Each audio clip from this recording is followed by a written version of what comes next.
আসসালামু আলাইকুম। পাউরুটি পুলি পিঠা বানানোর জন্য নিচ্ছি 1 কাপ নারিকেল, হাফ কাপের চেয়ে কম একটু খেজুরের রস, ভালো করে নেড়ে চেড়ে শুকিয়ে নেব। এখন হাফ কেজি দুধ জাল করে নেব। তার মধ্যে দিয়ে দিচ্ছি 2টা এলাচ, 2 চামচ চিনি, গুঁড়া দুধ, ঘন করে জাল করে নেব। এগুলি বেলে নিব, এই 4 পাশ কেটে নিব। 4 পাশ কেটে নিচ্ছি। এখন নারিকেলের পুর বলে দিচ্ছি।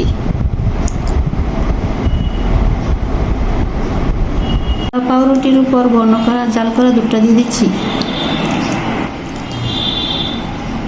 জাদু চোখেতে করেছো দিশেহারা, বলতে চাই তবু পারি না, আমি যে আজ পাগল পারা তোমাতে।